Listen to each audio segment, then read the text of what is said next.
Greetings and welcome to my new calculus channel. My name is John Gabriel, and today I'm going to be discussing the topic of whether it's worth learning how to do hypothesis tests. So let's begin. Now, the way these tests are normally conducted is very similar to throwing darts at a board and concluding the probability or p-value tells us something about how confident we can be with regards to the expectation of a random variable. So if, for example, you increase the size of this blue area, then you'd have less red area. And in a similar way, if your darts fall into the red area, you can say, well, maybe there is something to doubting or questioning the significance of the null hypothesis. So I'm expecting that you all already know some of these concepts and how to use them and have been taught how to do hypothesis tests. So thus, if your p-value falls in a smaller region, then you have a certain confidence that is based on the size of the red shaded area. And this is an oversimplified view of a far more complicated way of doing the same thing in hypothesis testing. So students never actually learn much from these studies and invariably never understand what they're doing. So one can only wonder why they still do it. Well, even those who study calculus are far from clear on the concepts. The rest are taught the rote methods or the methods rote, and from there they become spreadsheet users, not ever gaining anything but a superficial understanding which does not qualify them to make decisions in any reasonable way about their hypotheses and the confidence they have in their business. So you'll often hear a report about a certain social issue, such as the question about whether coffee is good for your health or not, and many such reports are conflicting and contradictory because they're usually based on hypothesis testing. In such cases, it's never easy to be confident about how representative a mean sample is of the total population. So let's quickly look at this video that I'm talking about. I shall place links to all these. This is Dr. Nick's video, this educator from either Australia or New Zealand, I don't know where, but trying to explain a p-value in statistics. So it's very simple, and it kind of gives one an idea without, touching anything but the superficial rote methods of finding a p-value and trying to somewhat describe the processes in terms of simple layman language. It's not a bad video, and I'm not trying to say that she didn't do a good job. It's reasonably good, but she could have done a far better job. And even at the end of the day, I question whether it really matters. So I'm going to be discussing this video in my video. So the p-values determine the significance of your hypothesis test results. And really, what is a p-value? It's just an area under the curve of the normal probability density function, right?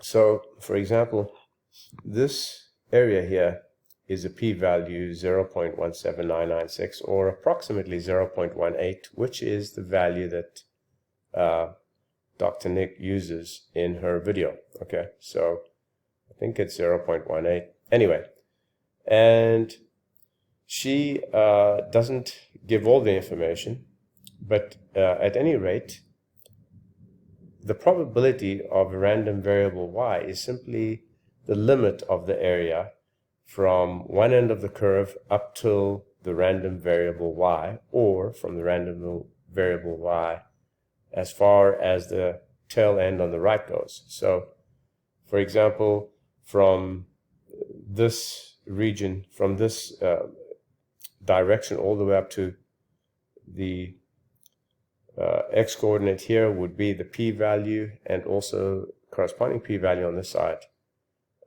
because the PDF is symmetrical about the mean, which in this case is 0, and the standard deviation is 1. And of course, about 0.68 of the random variables lie within this region, or the probability rather. 0.68 of the probability lies within one standard deviation. So, and you can read this as the probability of y is equal to the limit of either of the areas. So if you see this diagram below, you have, again, the symmetry I'll show you here, 0.34 on either side. And if you're looking at the probability of 1, it's the limit from this direction of the area of the green area up till the point -1. And similarly, from the point 1 to the tail end, the limit to the tail end of this side of the curve. Okay, so, and that's how you do it in the mainstream calculus. And of course, in her example, she used a hypothesized mean of 70 and a sample mean of 68.7, but she did not provide a standard error or deviation. But it can be determined from the given information. So 0.18 is given by this area. And how did I find this value? Well, I used mathematics, but you can do it in many ways. You can use this statistic. Okay, and she may have used a different method down here. She may have taken the standard error over the square root of the number of samples, but it doesn't make a very big difference. Now, given that the mean is 70 and the hypothesized mean is 68.7, we calculate the standard deviation, which is this number here, right?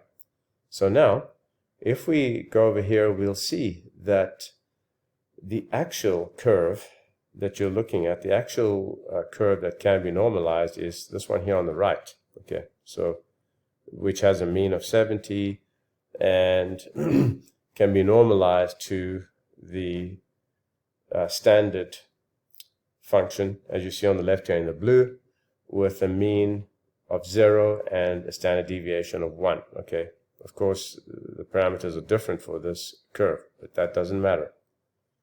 Now, in finding sigma in mainstream calculus requires limits, but in the new calculus it can be done systematically using the Gabriel polynomial. And really what I've found here is the value of this superscript y if this integral is evaluated to be equal to the probability value of 0.18, and it can be either negative, this number, or positive 0.9155. So if you don't know enough math, never mind, you can use a table prepared for you. So if you look at a table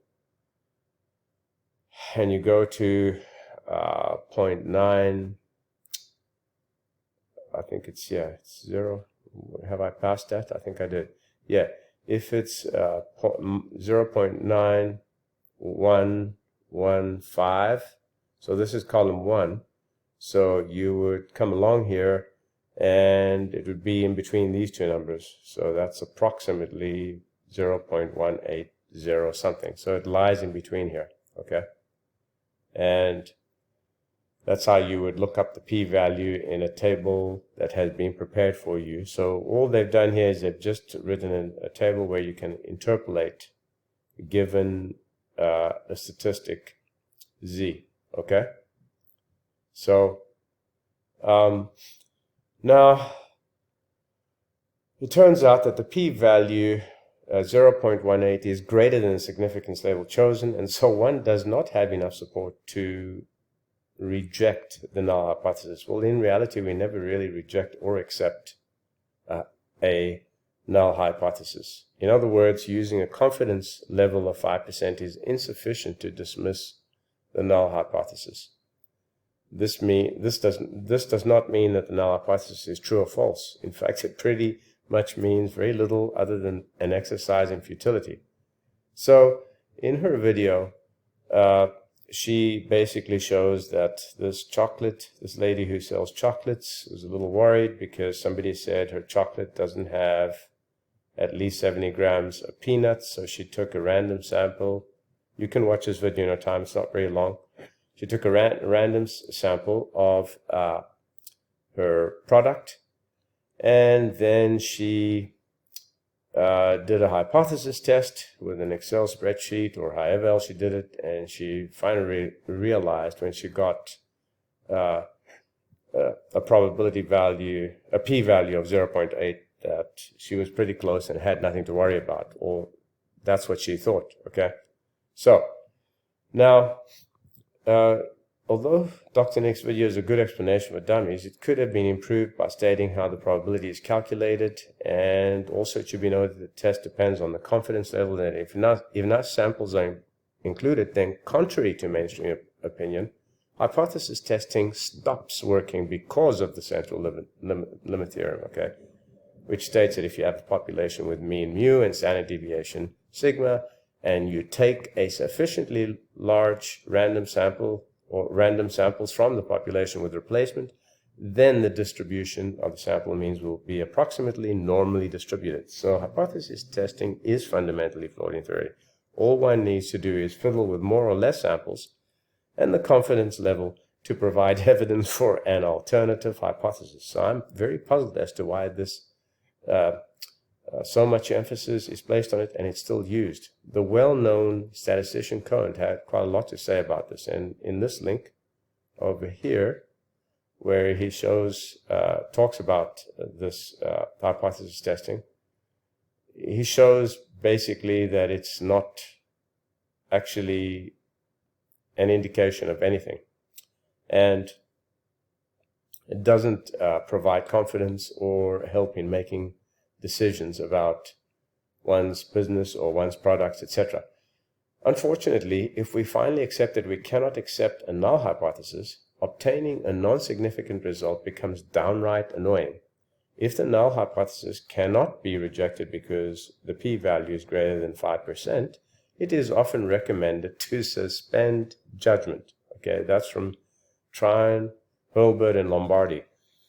Now, this leaves the null hypothesis in a kind of limbo of suspended disbelief. And then, as Cohen very aptly put it, he said, all you could conclude is that you couldn't conclude that the null was false. In other words, you could hardly conclude anything. So, if you go to this link here, which I'll place to you, there's a lot more information on p-values and what's happening with regards to hypothesis testing. And it is also a very reliable site. So I suppose that in order to obtain your bachelor's or master's degree today, you need to learn how these tests work so that you can present a rather erudite dissertation based on the scientific method to the Church of Academia. I have heard that even nurses need to know the method, for crying out loud. I mean, I doubt any of them actually ever use it again after they qualify, and I also sincerely doubt that the majority of them even understand what it's about or how it works. But it provides job security for their Excel using teachers and profit for schools. So at the end of the day, everybody's happy in some or other way and feels all warm and fuzzy about hypothesis testing. And of course, it gives students a lot of headache and heartache because they have to learn the methods. Only to find out that they can just basically throw the data in a spreadsheet later on, not even have to bother about understanding what's happening, and compile reports on the same, which again are absolutely meaningless and unreliable in most cases.